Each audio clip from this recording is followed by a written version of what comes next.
Nope. Yeah, if you update your plan, you get a high def. Isn't that awesome? Wow. Who cares? I know. Nobody wants to see me high I'd def. rather see myself in low def also. Right, right. It's just too many wrinkles, too many grays, too many freckles. Not a good look. Yeah. All right. So it says we are live. Hello, sir. How are you? All right. How are you? Oh, man, I've never been better. I mean, it's just, the summer days are coming and going, man. So, Not fast enough. It's still too damn hot here. oh, yeah. How's the weather been by you? Well, it's basically been like living in an oven on broil. We finally the last couple of days it's still been hot, but the humidity has dropped. I mean, the humidity's been just max. I mean, 100% for like 40 days or something like that. I mean, it Mm. really has been awful. Jeez. Yeah, it's been like that here for a while. I mean, we're getting up to like 98-degree days, and it was nasty, brutal. I mean, just it was real brutal.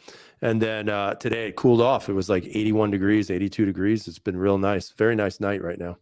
Yeah, well, that's good. So I think we have a total of 5 people watching. So thank you all 5 of you that have shown up. We appreciate your aptitude to come and join us.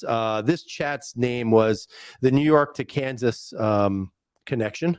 So I figured, it would be nice to have KS on the channel, see what he's been up to. I know probably what he's been up to, probably buying guns. But definitely have a couple of questions for him. But we'll say hello to Scott79 and Dennis Buckner. How are you guys doing? Hopefully everybody's been good. So why don't we talk about you, and let's talk about how, as a gun owner, how have you evolved as a gun owner? Because I know, like, I remember when we were all into this and doing videos like twice a week and religiously doing everything. And then you'd have this gun and that gun and everything was awesome, but how has your tastes or even your collection in guns dramatically changed over the years since we've last spoken? Good question. It's completely different. Everything is 100% different. I have very little plastic in the collection anymore, and the ones that I do, I've tried to think through pretty clearly. Obviously, there's always a little bit of flux in there, but a lot of older guns, things that I really. And you're walking away. I'm waiting until you come back. Yeah, I got sick of you already, man. No, you know what it is? I had to shut the light off at the top because people will see like a yellow dome, and I didn't want Right, that. So I'm right. sorry. Go ahead. No, Continue, no, sir. you're fine. But anyway, so the collection has absolutely changed quite a bit. I am heavily focused on double action, single action. I think I've determined that is my favorite method of operation, manual of arms, what have you. I thoroughly enjoy that quite a bit, and I'm kind of focused on old Smith and Wessons, Beretta, Sig Sauer.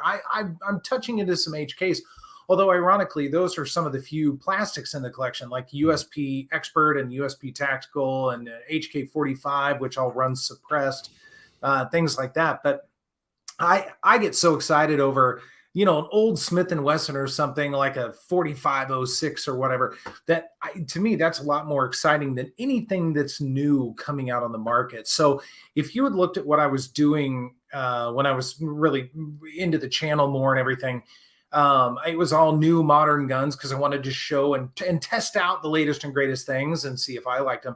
Now I could care less about any of that, and so I'm just going down the river, whatever direction my mind takes me that day, with no regard to any responsibility whatsoever, other than to my bank account, and that's about it. Yeah. Now, do you have a particular brand that you've been favoring recently or over the last several months? Well, like very late, it's been HK, and part of it is there because of my hand, because of the surgery that I had, and I do have my hand back, although it's only at about 80-85%. I find that guns like the USP Expert, the slide and the recoil is extremely mild, and it's a bigger gun. There's a lot to get a hold of. It's very comfortable and easy for me to shoot. The really small guns that are a lot more recoil heavy and that sort of thing, I can do it. It's just a little bit more of a challenge, and I'm still a little bit timid on beating up my wrist entirely too much. So I've been thoughtful about that. But I mean, I'm telling you, Smith and Wesson, that I get excited every time I see an old Smith and Wesson, and I have a hard time resisting picking those up, as you know. And SIGs too, man. I love SIGs. Just picked up a 220 Legion SAO, and I'm kind of eyeing a 227, and I don't know why. I don't need it. There's a number in the collection that's missing, and that would be a 227, and that'd be fun to get. I don't know. Well, I mean, addiction can be fun, and it can be very expensive, I'm sure. Right. Let me ask you this. You bring up HK. I have kind of a checkered past with HK myself. I've never been the biggest fan. I still don't think I'm a big fan of HK, but I have to say I was very intrigued when I saw Langdon Tactical now is working with HK. And then when I went and right away jumped on their website, I saw the price and I go, all right, I guess I'm not getting that HK from Langdon Tactical. So what are your thoughts on that? I mean, why do you think HK, kind of, I don't know. I mean, I thought it was very interesting, especially from a company that is, I guess it's okay to say as arrogant as, Heckler and Koch. What did you think about that? I mean, what are your thoughts about something like that? Well, HK, you definitely pay for the name. I mean, it's a name brand thing, and HK prices, because they're in a way that they're not really concerned about the civilian buyer, right? They're concerned about the military contracts, things like that. I mean, we all know that, and nobody's ever denied it. Although their guns they're built well, they're good guns. So that's kind of that, it's a conundrum that we're in. But HKs have always been on the high price spectrum, especially for polymer guns. I saw the Langdon stuff. When I sat back and thought about it, because I've had P30s in the past, I think I've had pretty much every model at one time or another. I love the LEM triggers on the P30s, any of them. How much can Langdon really do to those? And obviously I've not had one in hand or anything like that, so I would have no idea. It might just blow me away. I mean, like that, the PX4 Storm that Langdon does is mind blowing. But I don't know about a P30. And so the question becomes, is the juice worth the squeeze? I went on the website, and of course I priced it. I think they started, I think it was $1,400 or something like that. And then you can pick the type of trigger you want. So there's ultralight, there's light, and then a medium or something like that. And so I couldn't imagine what ultralight would be, but I noticed that you can pick between I believe a version 1, which is the one I would go with, an LEM version 1, because I still think that's the best trigger. But I'd be curious to know, I mean, are they talking double action pulls of 6 pounds, single action pull of 2? What are we really doing? Or is it more like a gimmicky kind of thing? I mean, I would swear that with the Berettas, and I think Berettas are obviously easier to work on. Yeah. But I think they sprinkle magic juice on those Berettas, because I mean, I bought some Langdon parts, put them in my 92X models, and those guns are just ridiculous. I mean, they have better triggers, better resets than the SRT on the SIG. But I don't know, man. I'm just I was shocked to see that relationship happen, because of the fact that HK is always touting how amazing their guns are and that they're the best guns out there, but yet they're partnering with him. So I'm just curious. I wonder why they would do something like that. But I guess, when you haven't really had a full redesign of anything in about 30 years, I guess maybe that's where you go. Well, maybe, and you're right. Some of those designs, by modern standards, are getting pretty long in the tooth. I've learned how to take apart. I've completely deconstructed a USP. The tactical that I had, I really wanted it to emulate the expert that I had, like shorter trigger, lighter trigger, all that. So I've done all this stuff. It was actually really easy to take apart. In fact, it was easier than the PX4 Storm, and I've worked on a couple of those. But VP9s, I understand, are a little bit more challenging. But yeah, when you're talking about even $1,100 or $1,200 or more, I don't know, man. I mean, you do you, and if you've got the money to burn and you want to do it, and you're a collector, you just like Langdon or whatever, go for it. I mean, there's no shame in that. But for me, I'd rather pick up a stock one, and have all the bells and whistles stock that I want. And if I want to change a few springs or do something, and the parts are available, and with HK, most parts are available, I'll just do it myself, and I'll spend a lot less. So as soon as you buy one, let me know how it works for you, because I'm sure I will get this random text of an image of a brand new HK with Langdon Tactical stickers on it. No, Yeah, we'll no, see. We'll see. no. All right. So there's already a couple of questions from the 18. We got 18 people in here. Yay. Good for Hey. us. Woohoo. Party. So we have first question from Scott79. Apparently, he doesn't think I know what this is, but I think I do know what it is, but I'm not going to say anything. So question for KS. I have an Apex trigger in a Polymer 80. If I hold the trigger and rack it, it will reset. It will reset if I just try and Scott, rephrase that question and I'll answer it for you. He's saying, I guess the trigger won't reset after he racks it, I guess. What do you think the problem is? It's I don't know. It's hard to tell. I would want him to rephrase it as well. Yeah, I think I know what it is, and I believe it's a little silver bar inside of your trigger mechanism. I mean, most likely. Mm-hmm. Because that's happened to me before. So I'm just speaking in personal experience. You probably just haven't put it on correctly, potentially, or it could just be that it's a Polymer 80. Well, it could also be the connector. If you've got a whole bunch of aftermarket parts and they're not talking well together, they're not marrying properly, it won't work. I have found with P80s that, especially with connectors, there are only a few that work well. The OEM ones and then the Apex connectors seem to always work because they are OEM and they've just been kind of shined up a little bit. Yep. When you get into ghost connectors and things, they don't tend to work. Yeah, I would say it's the connector. That was my little silver bar comment. All right. So Dennis is saying that he's looking for a 226 or 229 Legion. What are your thoughts? Listen to me. Thoughts? Well, from Brooklyn, what are your thoughts on bore axis? Does it matter? So what are your thoughts on that? Does it matter? No, it doesn't matter. Good fundamentals, man. Good fundamentals. A few millimeters up or down, that I don't know. I mean, if you're comparing like an alien to something super top heavy, sure, that might make a bit of a difference. But no, I don't think it matters that much. Man, go out and have fun with a 226 or a 229. You'll be happy regardless. Yeah. I mean, personally, me, I have the 229. I have never owned a 226. I am a huge fan of the 229, especially that blue one. And then I got the M11 coming in, which is basically a 229. And so I love them. I think they're great guns. I shot the blue one. I didn't really feel like it was any snappier than the Beretta I was shooting next to it, or any of those guns for that day, for that matter. So I would say just buy it. You're going to love it. All right, let's see. Yep. So Scott is confirming that when he racks the slide, the trigger will not reset on its own. But if I have my finger on the trigger holding it back, it will reset when I rack it. I believe that's your connector.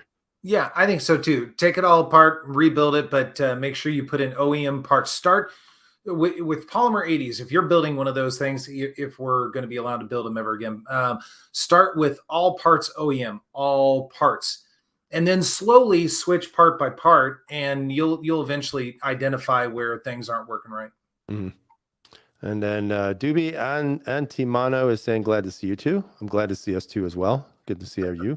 And then I saw, I thought Vanessa Kitty was in here. So hello, Vanessa Kitty, if I'm not mistaken. Yep. And then Andy Irish, 1776, you were right on that blue 229, sold for 974. And I said about 1,000. Yeah, I mean, it's, we've had conversations about this before. I tried to convince KS to buy that. So I wonder if he did. Did you? I did not.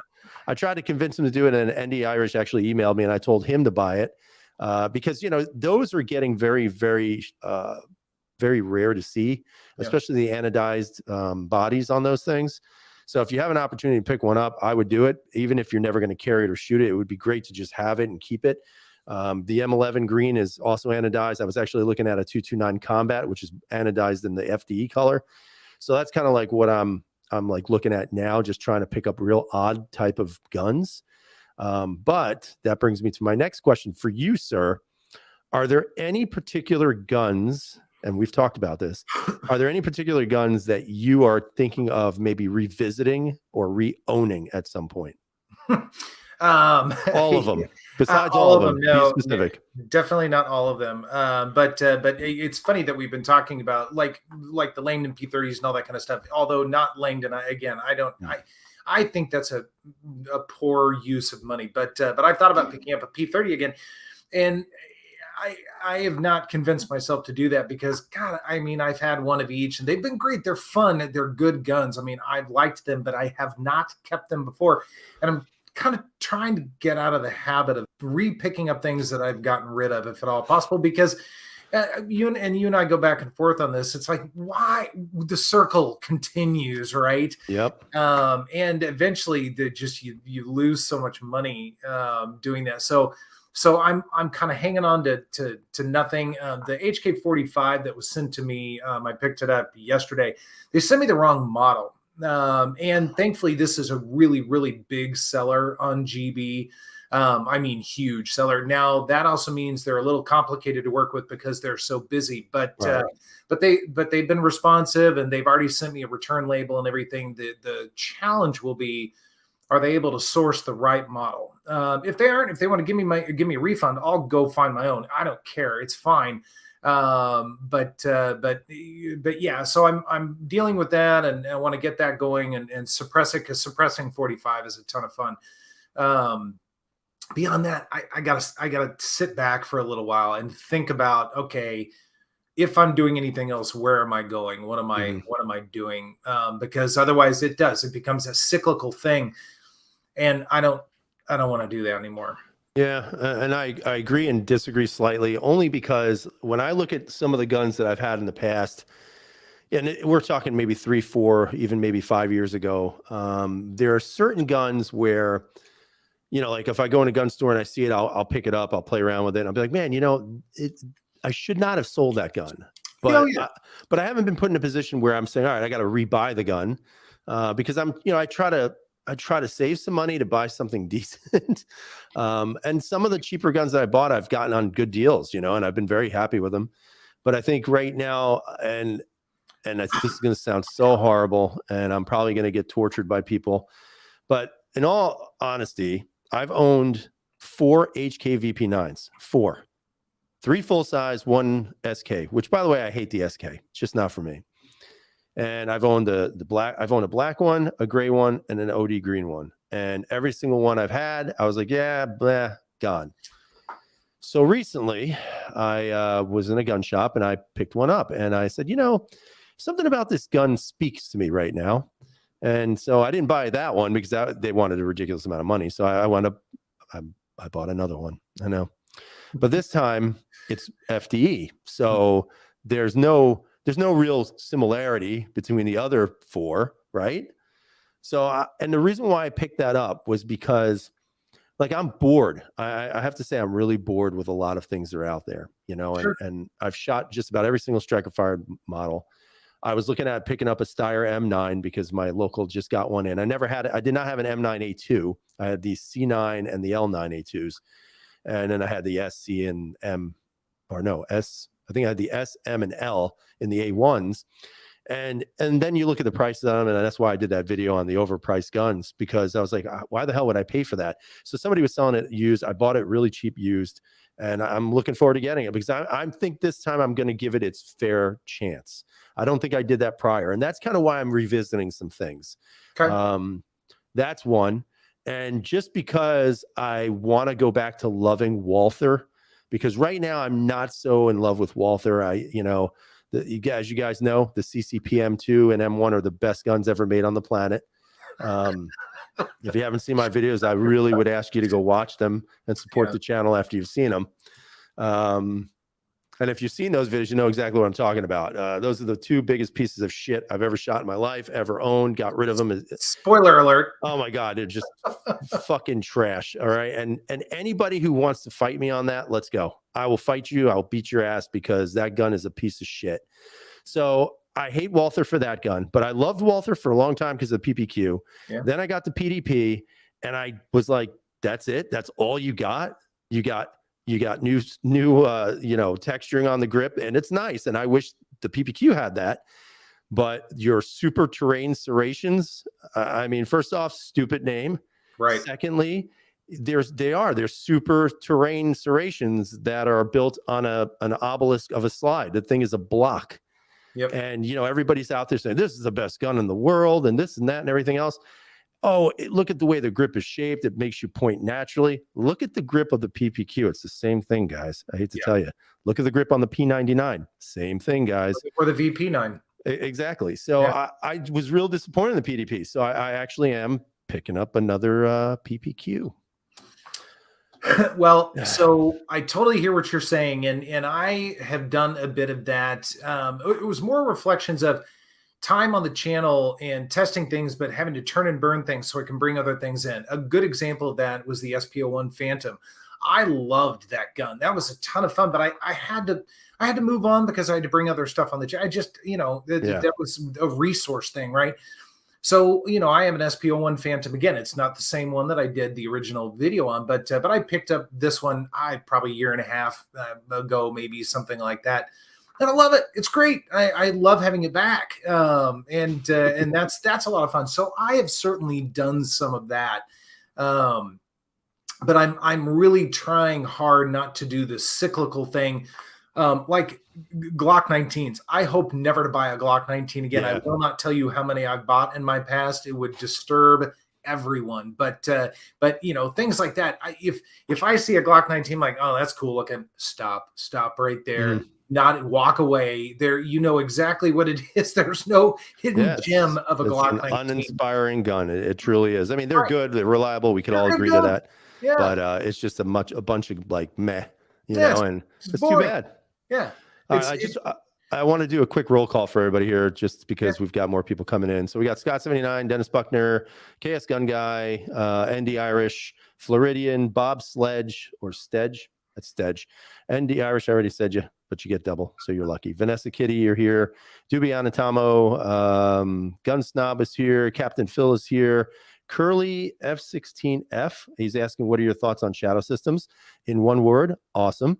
Ohio Gear Guy, hello. G23 is here, hello.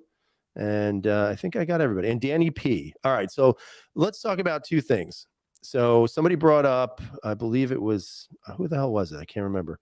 Somebody is talking about the Afterburner. That is the Radiant Arms, I guess, built-in comp that has like a little bit, almost like the comp that goes on the barrel, and there's a bar that goes through it to bolt it onto the actual barrel. So it's 100% legal in New York State. Right. I would love to get one. I'm trying to hit him up for a free one because I'm cheap as hell. It has not worked. I just want everybody to know that has not worked. Right. I know Bald and Curious had one. What are your thoughts about that? I mean, honestly, I'd like to see more gun companies go like in this route because they're outsmarting the idiots who control the laws. But what are your thoughts on something like that? Sure.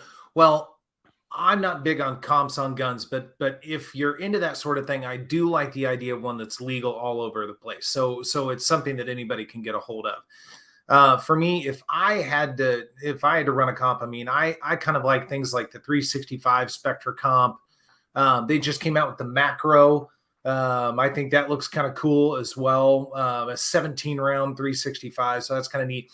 And then the 320 Spectre comp, again, SIG's doing some pretty cool things, and they're acknowledging that there are a lot of trends with comps, that sort of thing. Again, I'm not a comp guy. It's not a thing for me. But that Radiant one that you're talking about, I mean, it's pretty slick looking. It is. Mm-hmm.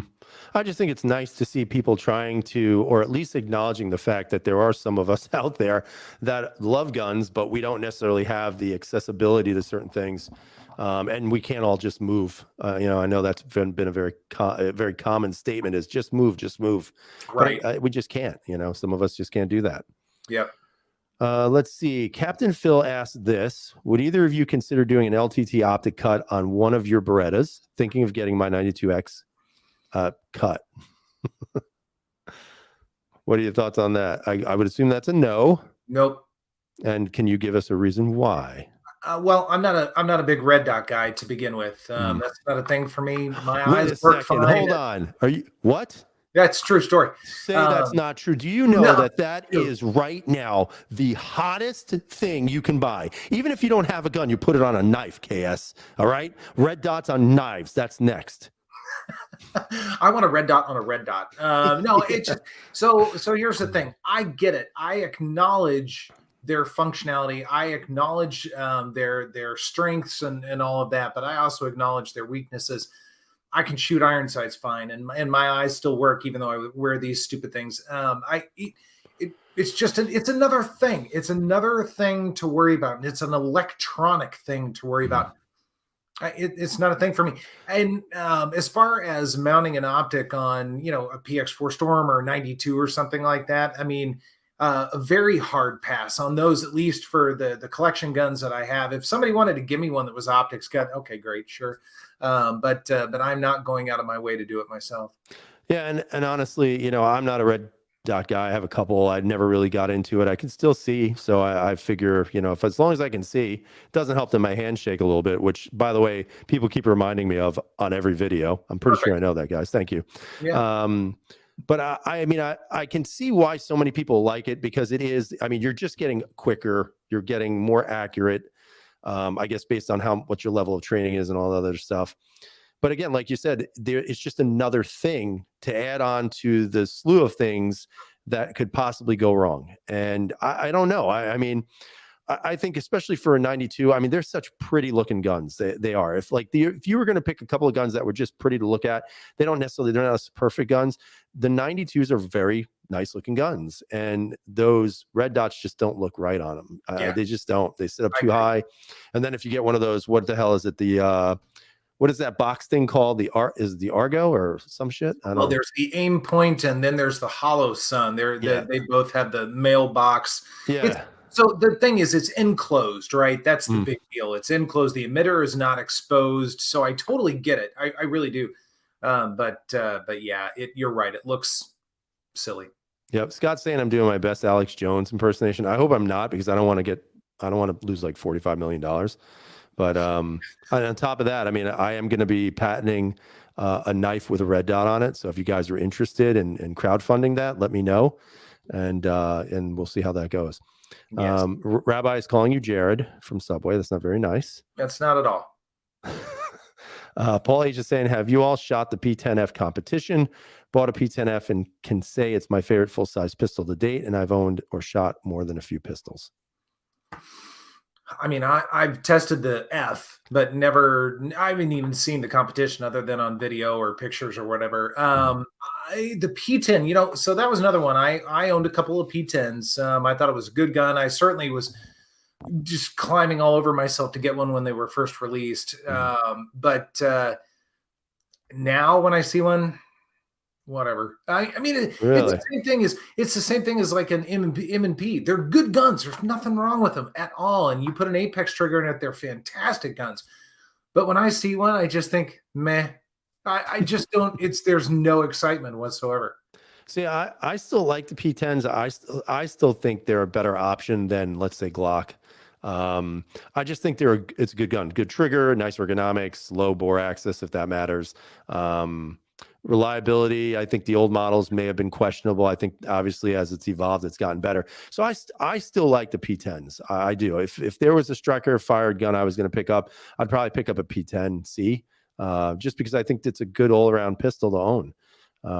But I don't own anymore. I don't own any of them anymore. So yeah, that was it. And then I'm just trying to and then one thing I posted the other day was the fact that Gen 3, that PX9 from Tishus or whatever it's called, it's an excellent gun. I mean, it's, you got the grip module, or I shouldn't say grip module, but you have the grip panels and all that other stuff. I really think that's a pretty solid pistol, build wise, quality wise. Some people are saying, oh, but what happens if it breaks? Well, SDS Import says you send it back to them, they'll repair it, and then they'll send it back to you. But I honestly think that's a very well-made handgun. I think obviously the texturing on the grip's a little off.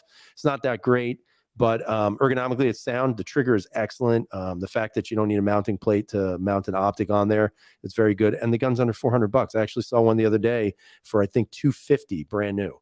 And it's really interesting to see how some of these manufacturers are coming out producing these really cheap guns, very affordable, and yet we're still having discussions on Taurus. I think that's pretty interesting. Well, another one is Canik. I think Canik they make some great firearms. I mean, value wise, I think you get a lot for your dollar. I still think they're the best trigger on the market for polymer. I really do. And a lot of people scoff at those, but you don't hear a lot of tragic stories of huge mechanic recalls. I know that, with the Elite, I know you had issues and some Yeah. others did it well, but it was not widespread. It was not universal. And so that, again, it's another relatively wallet friendly manufactured product that you can pick up, and it'll do the job. Yeah. And again, price wise, it's still relatively affordable, although they've gone up. The rival is very difficult to find a rival for a 500 or lower. Those are going about 650. Right.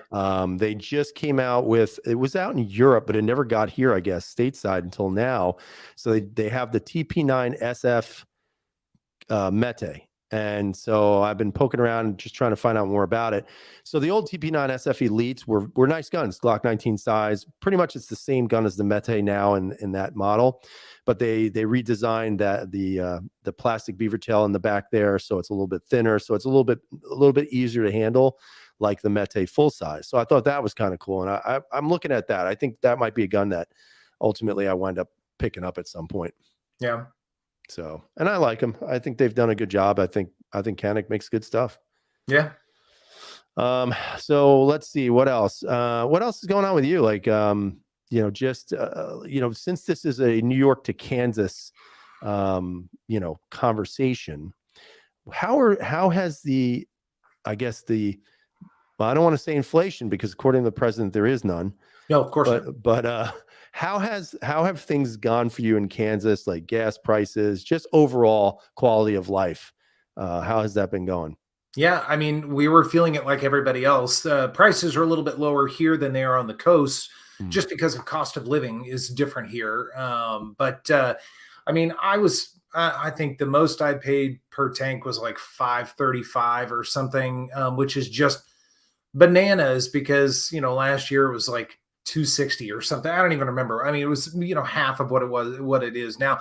It has gone down, of course, but groceries are still very expensive. Mhm. You can't find everything you want, although you can find most everything. But there are certainly things that are missing from the shelves. It's hitting here like it is anywhere else. Now, how are you feeling about the IRS hiring 87,000 more agents? I mean, I've canceled my my AdSense account completely because of it. right. I mean, I don't know what's the point of doing that. I guess I don't know. I don't fully understand it. I haven't completely wrapped my hands around the purpose behind that. I don't know. We'll have to see how this plays out over the Yeah. next year or two. Yeah, and interestingly enough, I still haven't gotten my tax returns. So, Oh, maybe one of those 87,000 people could actually give me my my refund back. That'd be great. right, right. Well, it's funny. So it's funny you mentioned that. I had to amend my taxes. I found an error, and it has to do with states because I work in Missouri and live in Kansas, Mhm. and so multi-states get a little bit more complicated on your W Yep. two. And found an error, and the two states, one that I owed and one owed me, and then it flip flop, which is actually the way it's supposed to be. And so in doing that, I had originally gotten a small refund from federal, but it turned out then that I owed them like $88, right? So very very small amount. I just filed this thing a week ago, 2 weeks ago, whatever it was. Sure enough, in a couple of days, I had a letter in the mail. You owe us, and it was like 89.30. They had already put interest on it. Hmm. Hmm. And I was like, Yeah. "Are you Isn't that serious? amazing? I just did this. How are you charging? Was I supposed to call in and give you my card over the phone? Because I don't think that's how that works Right. when you refile. I mean, what's the But deal there? that's, and that's the unfortunate reality that's happening. It's Yeah, record taxes. They just passed the new tax bill where, oh, nobody's getting their taxes raised. And I can't even get my refund that I right. filed in, I think it was, gosh, it must have been like January, February. I think it was February I filed. And now it's already August and I haven't gotten my refund. This is the second time in a row, second year it's happened. It's very Yeah, frustrating, yeah. but I guess we're just going to keep going through the motions, and hopefully one day we'll wake up and this will be just a bad nightmare that's over. But we'll see. We'll see how it plays out. Yeah, we'll see. Right. Yeah, yeah, yeah. I'm sure. I'm sure. Um, So what do you want to talk about? So I've asked you a lot of questions. I hate to throw you on the spot there, but I've run out of topics. And, you know, I wonder if, you know, let's see if I can word this correctly. So recently I did something where I was down in South Carolina, right? And I was with my family. We're hanging out, having a great time, probably going to retire to South Carolina. I just love it down there. Yeah. So my thing is, though, that a lot of people from the South and a lot of these free states, right? They're always touting how good their gun laws are, how free they are, and everything else. But then when you look at South Carolina's gun laws, I can't carry my gun there. Even though I have a Pennsylvania license and a New York license, I am not allowed to carry in South Carolina because I'm not a Pennsylvania resident. And so that got me thinking of, well, how free really are you? You know, and that's why I always scoff when people say, "Oh, just move to this state or move to that state." Well, that's great and all, but you know, how about if you're such a free state, anybody who has a valid license is able to carry? You know, and I thought that was pretty ironic when I got there because I always research if I go somewhere if I can bring a gun with me. Yeah. And for whatever reason, I wasn't allowed to. So I don't know, man. It kind of disturbs me that, you know, people talk about freedom, but it's only for a limited few sometimes. Well, yeah, so that's weird. So like my license is fine there. I can carry in South Carolina because we vacation there, I think ours is good in 37 states right now, I believe. Mm. But you're right. That's very strange, and I don't understand why they had that stipulation. Mhm. That doesn't make any sense. I'm sure they have some rationale for it, but obviously it doesn't do you any good. Right. I mean, ultimately, when I move, I am definitely moving there. That's just if I can, you know, it depends. Obviously, the kids. My wife's always worried, where are the kids going to go? I'm like, I don't care. I'm going to South Carolina. But you know, I think for me, it just kind of struck me as very odd. You know, that when you're saying you're free, well, who's really free? Is it everybody or is it just you? Right. And again, that's sort of what I was talking about when, you know, everybody got so excited and they got gun boners because you know, New York, you know, the Supreme Court voted that New York doesn't have to give a reason why they can conceal carry, and it's a win-win-win. But Right. of course, what did they do? They wound up, you know, screwing us over anyway, because now September 1st, in order for you to carry anywhere in New York State, there has to be a sign posted saying you're allowed to carry your firearm. And I mean, I'm not sure how many people are actually going to follow that law. I'll be Right. honest with you. You Right. know, and then you can always use them all as an example of where that guy stopped the bad guy and hit him 8 times, 8 out of 10 times, which was pretty phenomenal. Yeah. Yeah. It absolutely was. And going back to your point, in these areas that post like you can't carry a gun here or whatever. Well, what are the bad guys doing? I Right. mean, so what's the point, right? What seriously? What's the point? Are you honestly denying a lawful owner that's following the laws and all of that? Right. I don't know. It makes no sense. It doesn't, and none of it does, and it probably never will because it unfortunately has become such an emotional issue, you know. And once the emotions get involved, then all sense of reason is gone, you know. You know, even and even talk about this because somebody brought him up. Alex Jones, you know, I think we could all agree that Alex Jones is a little bit like P.T. Barnum. You know, he's a little bit of a showman, a little bit of a, you know, a circus attraction.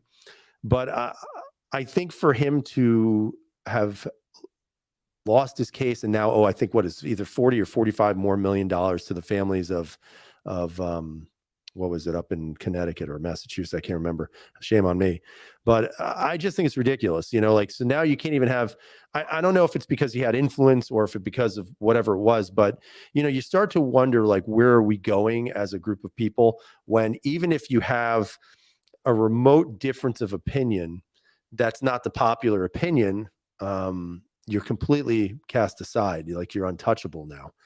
And it's pretty scary. Like, it really is. You know, up in New York, especially, you know, you look around here, things are just horrible here. I would recommend none of you to ever come to New York, especially don't go to the city because unless you want to get stabbed or, you know, thrown down a flight of stairs or Right. something, or urinated on, that's probably going to happen too, then there'd be no chance or any reason for you to be here. And it kind of really bothers me. Like, I was born and raised in New York. I lived in the South for 10 years.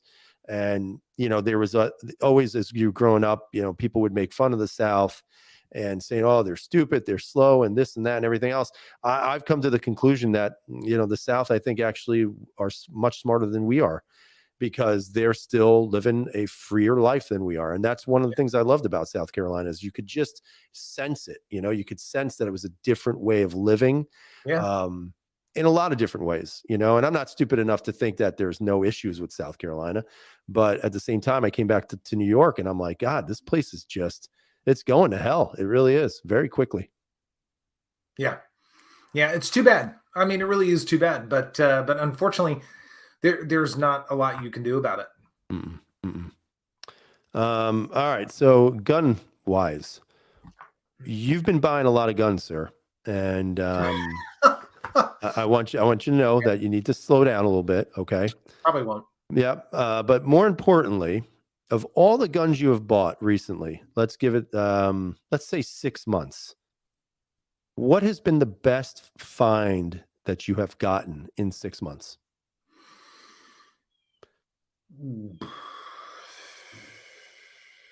That's tough to say. Like best find, like as in the best deal, or just the coolest one?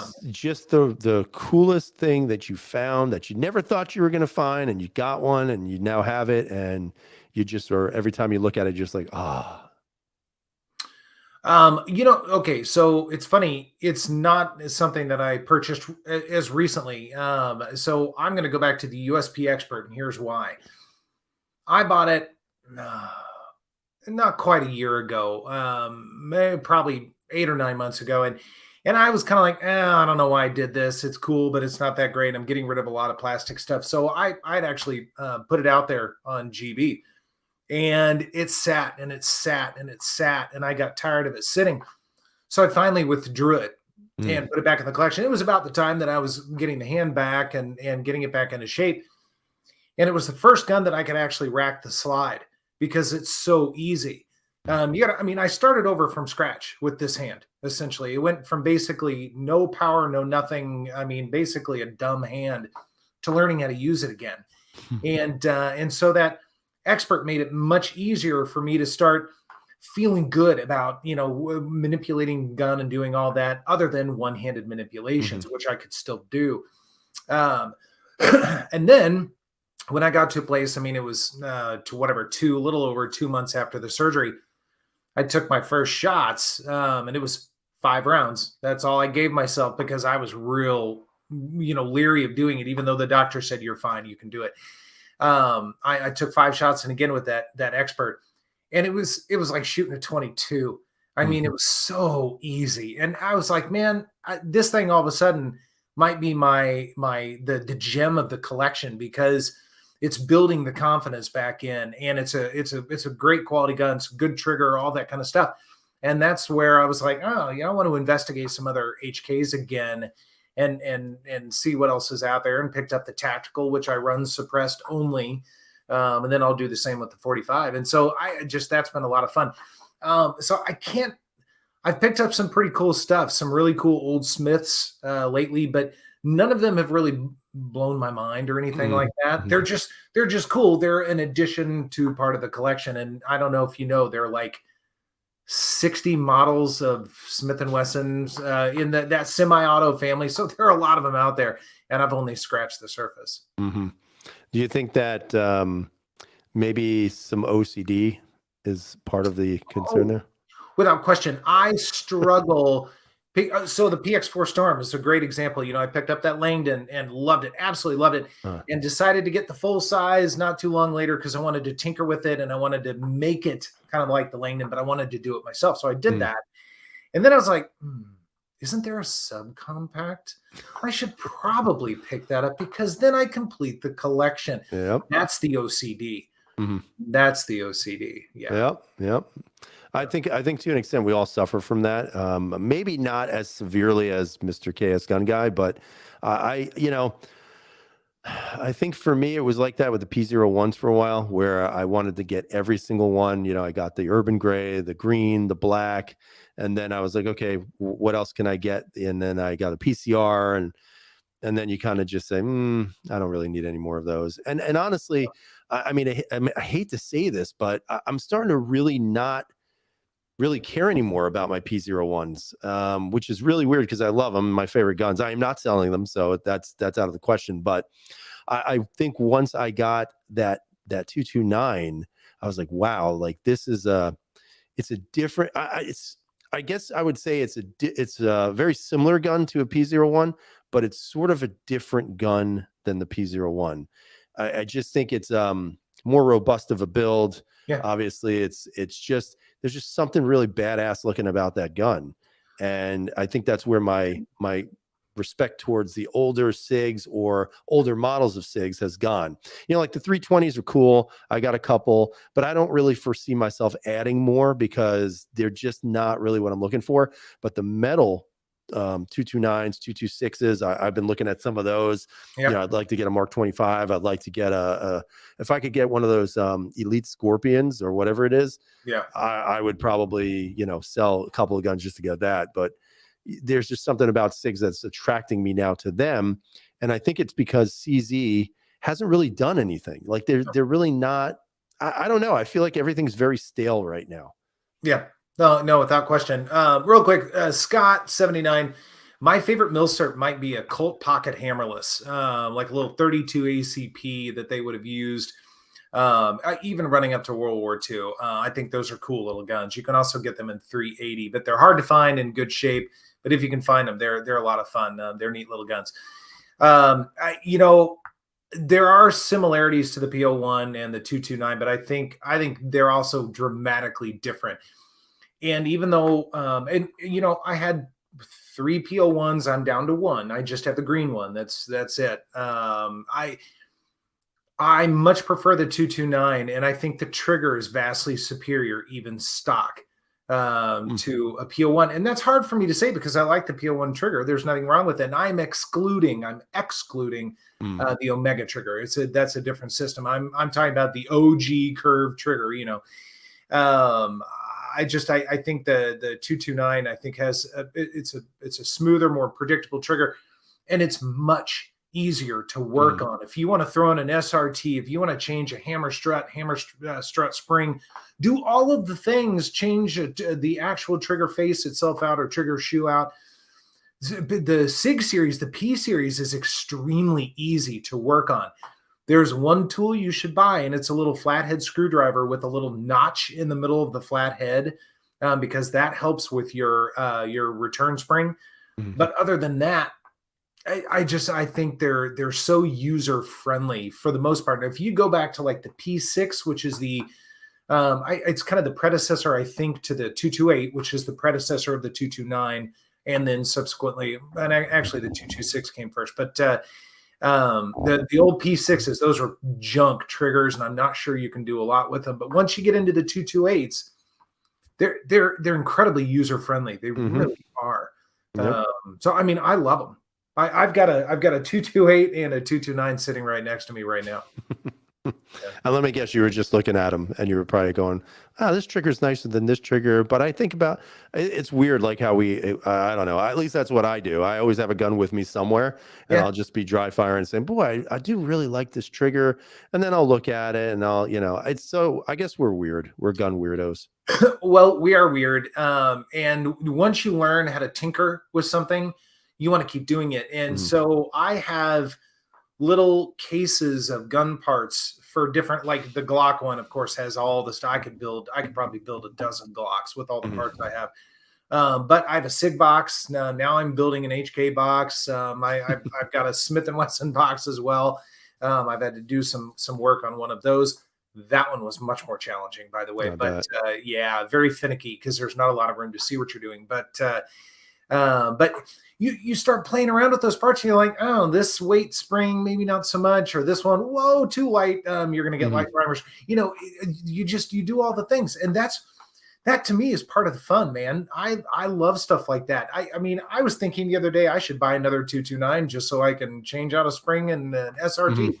Why? I don't need to do that. And I'm not going to do it. But I was thinking that. I was literally thinking it. And that's kind of like you said, it's part of the excitement. It's very, even with like the Berettas are super easy to work on. My God, if you Yeah. guys have ever worked on them, you know what I'm talking about. And if you haven't and you're afraid to, don't. They're so easy to just disassemble the entire gun.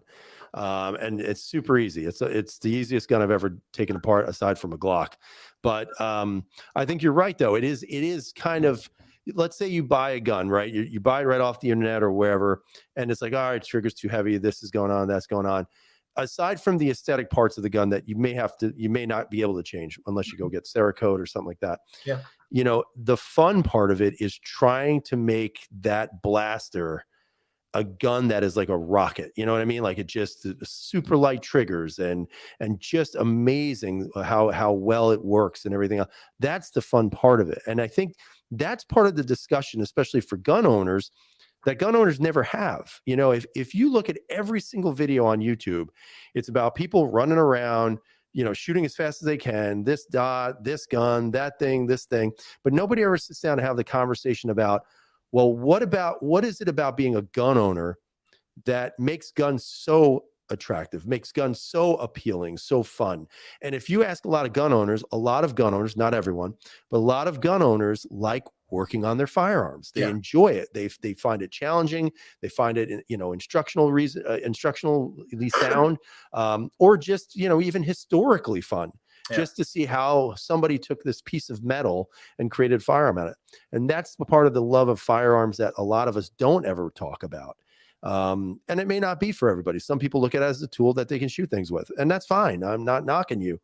But I also think there's another layer of gun ownership where when you start to play with the gun, you begin to really, truly understand the importance of it and respect it even more. And I wish we'd focus more on that type of conversation sometimes. 100% agree with you.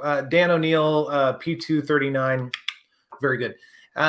So yeah, you're exactly right. I think one of the coolest parts, and when I teach private lessons, and I'm not doing it as much right now, but I was like, okay, so learn the skills. Because every time you learn skills, it's great to be able to draw from those skills if you ever need it. Even if you don't ever own a gun, it doesn't matter. To have the skills and understand the safety and do all those kind of things are great. But just to take a step back and appreciate the marvel of engineering that is a firearm, it blows my mind.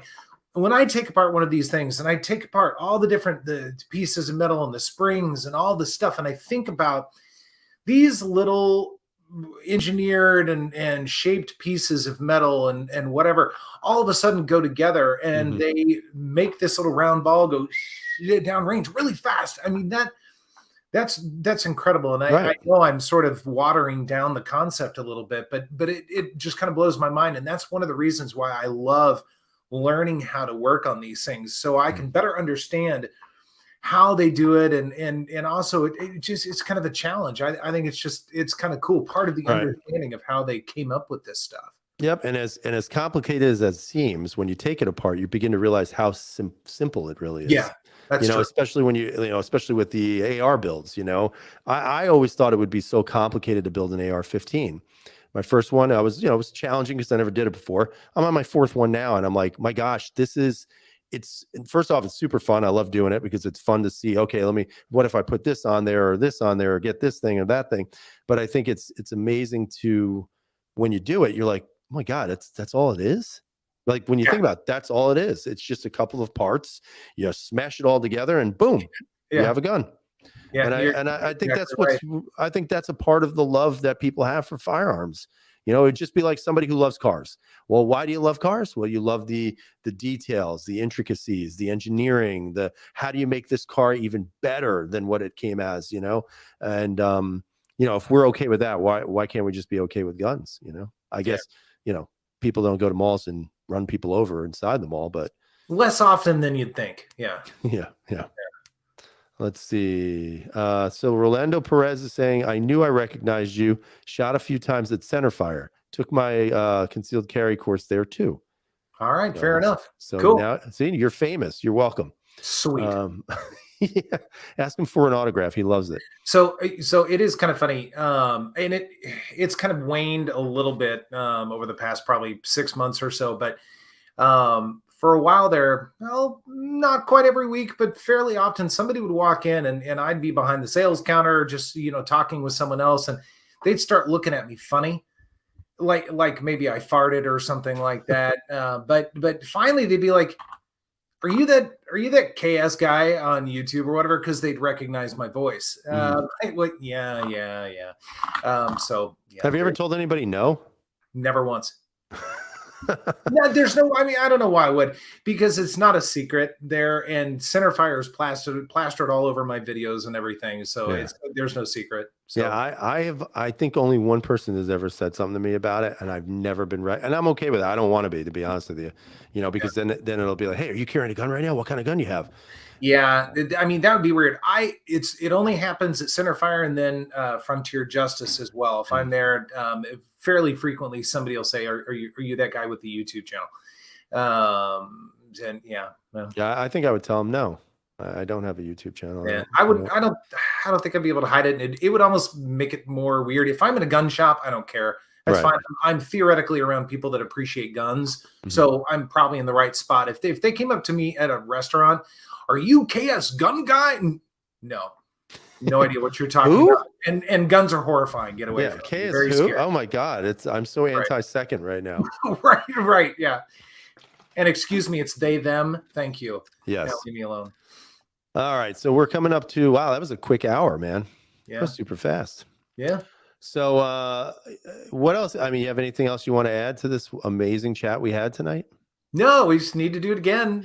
This is always fun. It's fun to see everybody out there. So next time we'll do it on my channel. Yeah, sounds good. And then what I'm going to try to do, I thought about this after we made this. I want everyone who's watching this chat right now or intends to watch the chat, hopefully more than 35 people. I want you to reach out to YouTubers who are much better than me. So there's a lot of them. And I want you to find out what state they live in. And I want you to tell them to talk to me because I want to do a chat and talk to people in every state in the nation. So tonight was New York to Kansas. Next time it might be New York to Texas because I can always ask Big Johnson to get on here. He's a Texan. We all know that. I definitely don't want to talk to any New Yorkers, because I don't really need to talk to any New Yorkers at this point. So Bold and Curious, you're not going to be on this. Sorry. But yeah, I'd like to see if I could get everybody. I don't know if there's anybody in Hawaii, but if you guys know people in different states who would want to come onto this chat just so we can shoot the shit about firearms and their impressions on it, that'd be awesome. I'd appreciate it. And it would be a good chat, trying to just bridge the gaps that we see in this supposed community that we have. That would be really cool. Yeah. Now we'll see if somebody else cops that. So we'll see. Probably. Yeah, I know. All right. Well, as always, it's been a great pleasure talking to you, my friend. And I would expect more pictures coming through on my cell phone, probably in the next few weeks. They are not nudes, guys. These are of guns that he doesn't even. And here's the thing that gets me: he doesn't even give me a chance to tell him not to buy it. He'll send me the picture. Sold ribbon. Yeah. And it's already sold. And I'm like, dude, why are you buying this gun? And he goes, I gotta have it. I'm like, oh God, here we go. But I still think you should have bought that 229. You should have bought it. I mean, I would have liked to, but the funds were focused in other areas. Yeah. And then Dan O'Neill saying Alaskan ballistics. That's right. Alaska's out there. Yeah. That's a good one. So, tell him to reach out to me. We'll get him on the channel and we'll just talk a little bit and see what his perspectives are. Because it's important to me. It's important to me to see what is everybody else dealing with. That way, I think everybody's in the know. And Kathleen Music Lover is saying she wants nudes. So, wow. Yeah. No, trust me, you don't. I'm gonna do one. I'll give her ones like this with my two hands facing together. There you go. You got my nude palms. It's coming to you right now. Oh, jeez. All right. Well, as always, sir, it's a pleasure talking to you. I wish you the best. And I'm glad to see your speedy recovery. So now go out and shoot some guns and, keep sending me those pictures, man. I always love seeing what you're buying. Yeah, man. Hopefully it's no more Smith & Wessons, but I make no promises. I know. I've seen a few nice ones, by the way. I was going to text you, but it was like 3 a.m. because I had nothing else to do. And I was like, I should text them this one because it looked cool. And I never did it. Sorry. I appreciate that. 3 a.m. would not be good. Well, it would only be 2 a.m. your time. So That's true. Right? You're not sleeping or anything. Oh, not at all. All right. Well, it's been a pleasure, and we'll chat again. All right, sounds good. Bye, everyone. See you guys. Have a great night.